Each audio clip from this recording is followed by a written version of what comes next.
stopping by the obviously authentic channel. My name's Leah, that's spelled L-E-A and not L-E-A-H.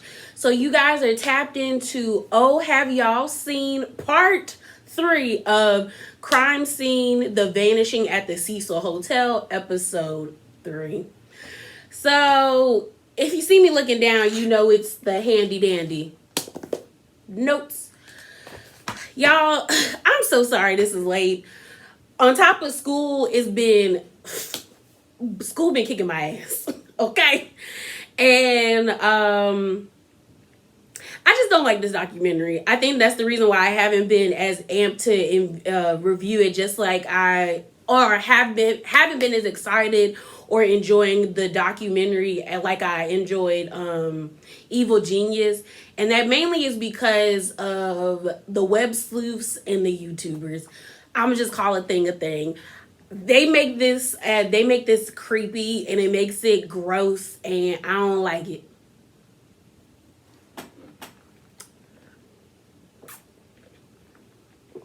I don't like it. The only part about this part 3 that I really enjoyed was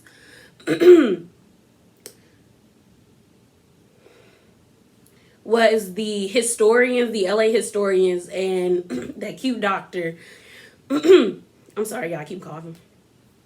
The LA historians and that cute doctor, to be honest. Like, I like learning about the history of Skid Row because I've been and visited California, but I'm not a Californian, so I don't know about Skid Row. So I always thought Skid Row was just a block, but to find out that it is a 70 block radius and how it came to be, I found that to be very interesting. And I like learning about the historians, how they explain like the crazy happenings at the Cecil Hotel. I feel like had they did a documentary just on the Cecil Hotel, I probably would have enjoyed that way more. But because this is centered around Elisa Lam's death, I just don't like the input of the YouTubers and the web sleuths. And like I said, they creep me out. Like I even put in my notes, they a bunch of weirdos and I don't like them. I don't. I just don't like it, y'all. Like like, okay, let's get into this. So this ain't gonna be a long video. But so we come back in, they end up having to drain the actual tank, the water tank where they found her. And they had to make a hole because, you know, the tank doesn't have a ladder on the inside. And they actually just had to let her body flow all the way down into the base of the tank in order for them to cut a hole and then pull her out.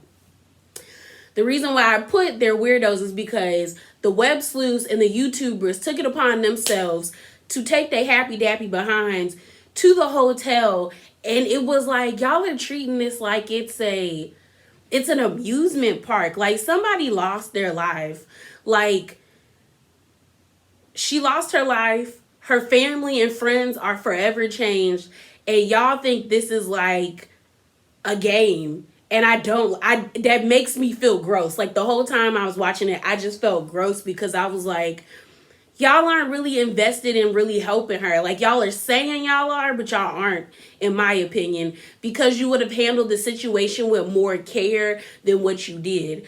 I would have respected most of these people way more if they legit were like, these are the facts and this is what I'm working with. Not let me go take myself to the Cecil Hotel. Let me film myself like I'm like this is a vlog of me going to Target, but this is actually where someone actually died, and where have people who have been murdered, abused, like assaulted, so much more, and y'all just think it's okay.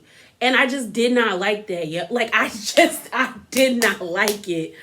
So we continue. The John Sabano dude, I would never have said this, but he basically like said, oh, I've been there more than 20 times.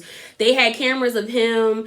He was walking around the hotel. Like they basically, people and the other YouTubers were recreating like what she went through. Like They went into the elevator, and you know how it was creepy, how we were all like, oh my God, like it stayed open for 2 minutes. Well, that was technically something that she did that she unknowingly probably didn't know that she did, because they pressed the door hold button, and she pressed it in the video.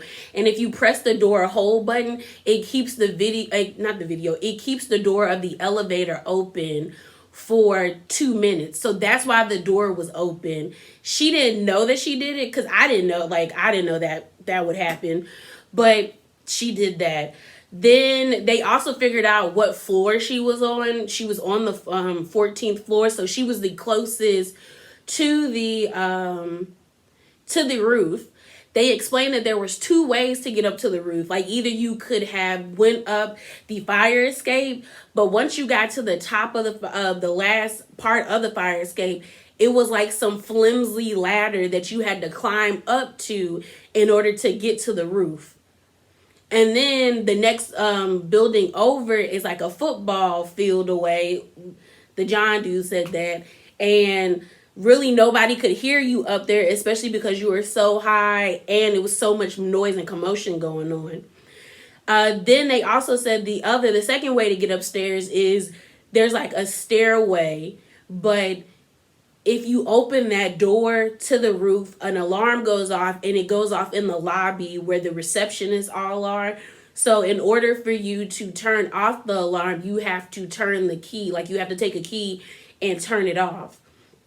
So the maintenance man was like, I don't think she got up there. Like, he was like, I don't think she could have got up there, because he checked the door and nothing made it seem like somebody had got up there by themselves.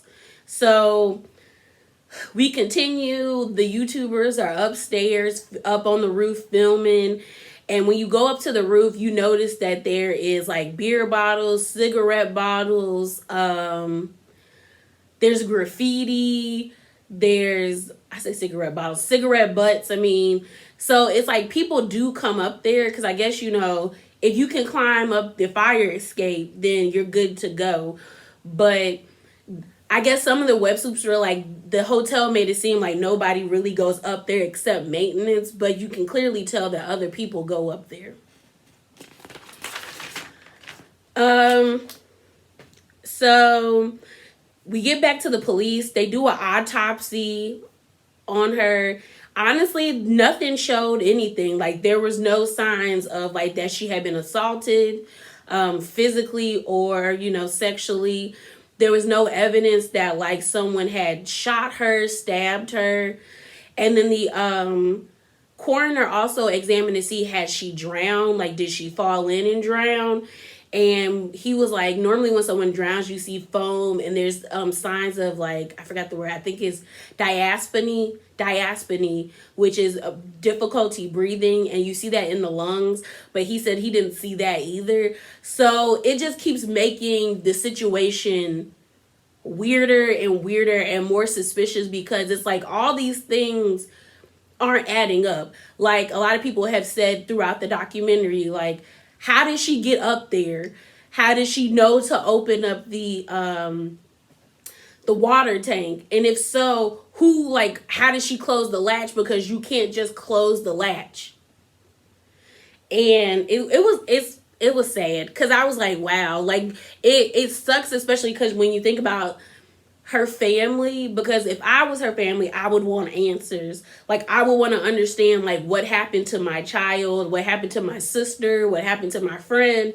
And it doesn't seem like anything the police have done has honestly given them any answers or pointed them into the right direction of what truly happened to her. So they made mention that she got a box. If you remember part 1, I think in part 1, it showed that she went to the library.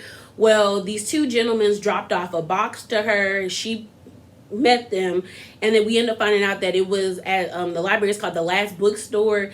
That it was like the book was heavy, or the books that she got were heavy, so they just dropped it to her because she was concerned about walking with them.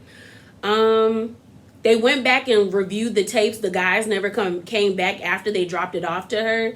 Then we get a little information about how Skid Row is like the most dangerous place for women. Women are the ones who get basically they disappear.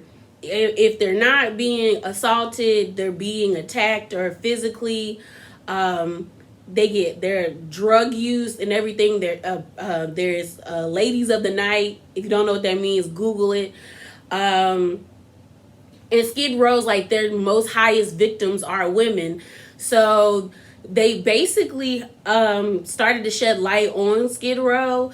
We end up seeing the older gentleman who lived on Skid Row for like, I think he said like 3 decades. And he was saying like there was a lot of ladies of the night. Basically, like that's what Skid Row was known for. There was like a street called and they would call it the Hoe Stroll because that's where all of the women would be. And all the historians started to talk about this guy named Jack I think it's Weger or something like that. He came to Skid Row in 1991, and that's crazy because I was born in the 90s. But he came to Skid Row in 1991. He was a journalist from Austria, and he was doing I guess an expose or op-ed piece on the red light district in LA. So this was weird to me because it was like the police were showing him where the women were, and in my mind I'm like, why is that a police officer's job to escort this man around town? Like if he really wanted to know, he could have just went there himself, but whatever. So basically we end up finding out he is a serial killer.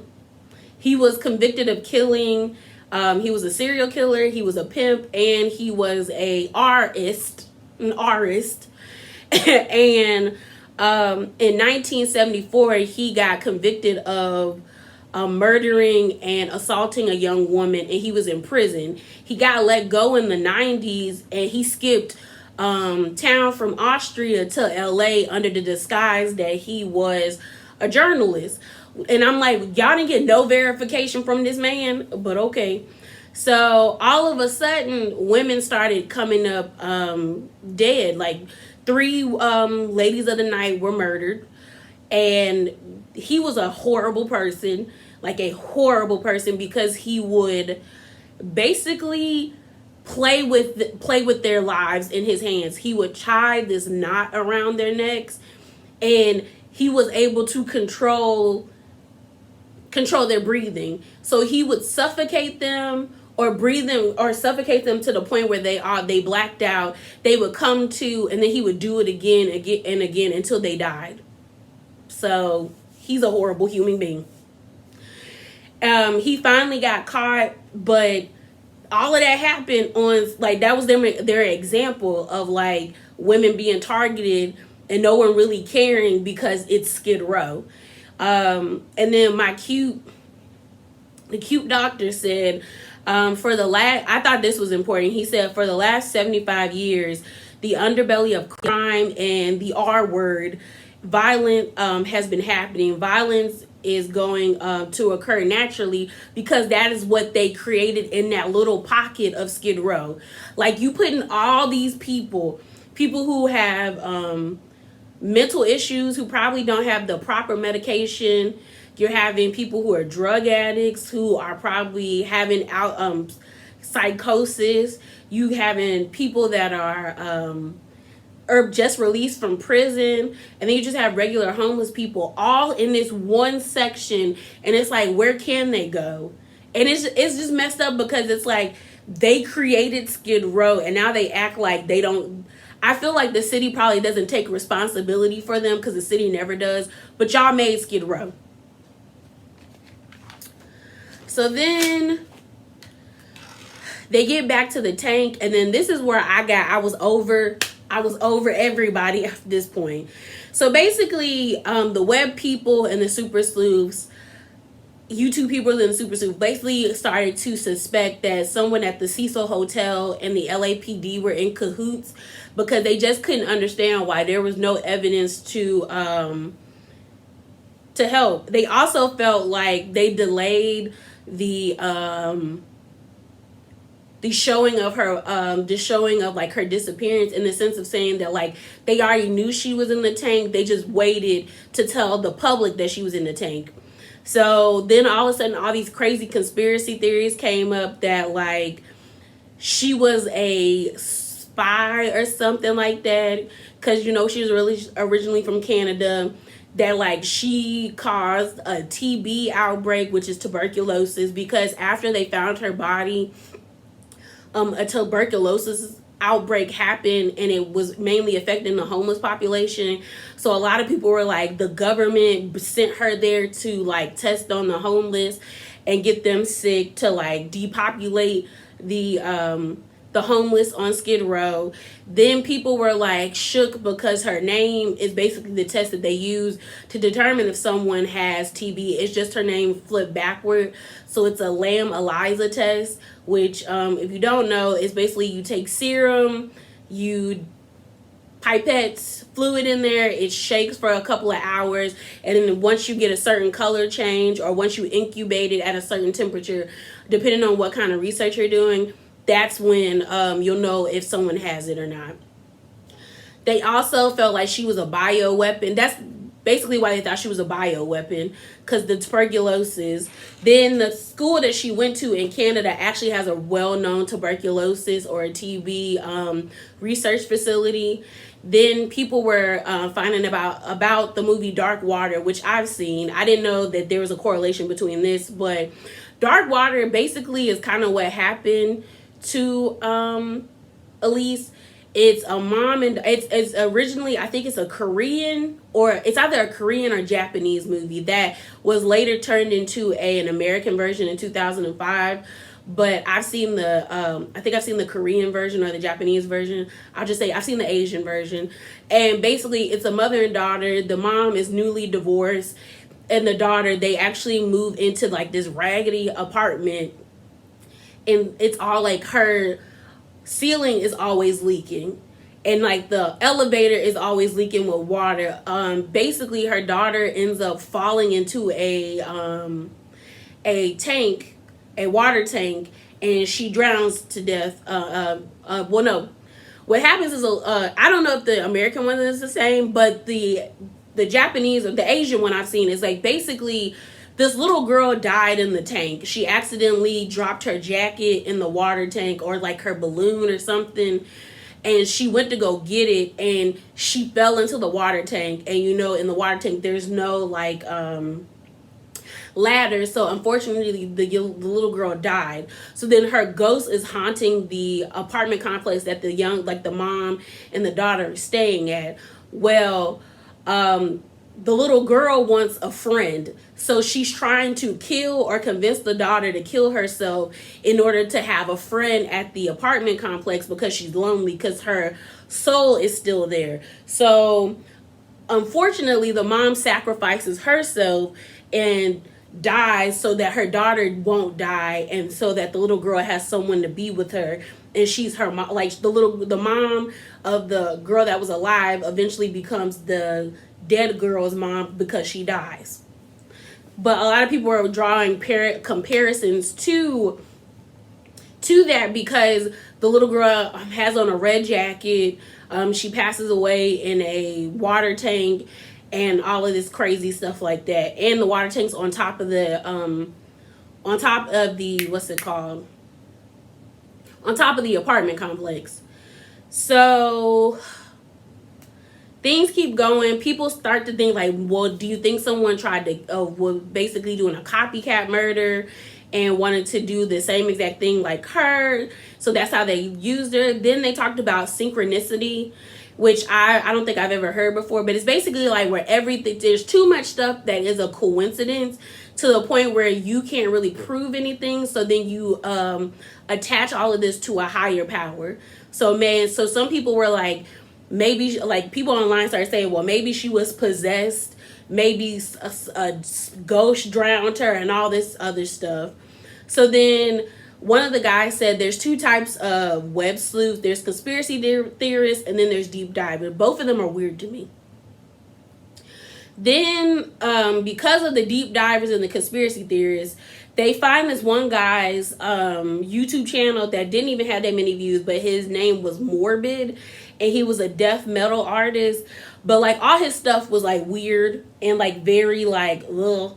and it was creepy. A lot of he posted a video and his background had like Ted Bundy and Black Delilah. And if you don't know who Ted Bundy is, he a serial killer, and Black Delilah was a woman who unfortunately got murdered, and I think they decapitated her and like took her head and her hands. I'm not totally sure, but they never figured out who killed her, basically. So now all of a sudden everybody thinks this guy named Morbrid is the serial killer. Not the serial, is the killer of Elise, because some people felt like maybe he was taunting people online, because he also made a song about a girl who was Chinese who like drowned, and we end up finding out that Elise is from, like, she's Chinese descent, like she's first generation. So a lot of people felt like he had killed her, and then the part 3 went off, so episode 3 went off. So yeah, y'all. I'm gonna finish it, but yeah, I don't know. But thanks for stopping by. Remember to be bravely authentic. I hope when you see this, you're having a good day, a good night, a good whatever. Just hope you're doing good. Deuces, y'all.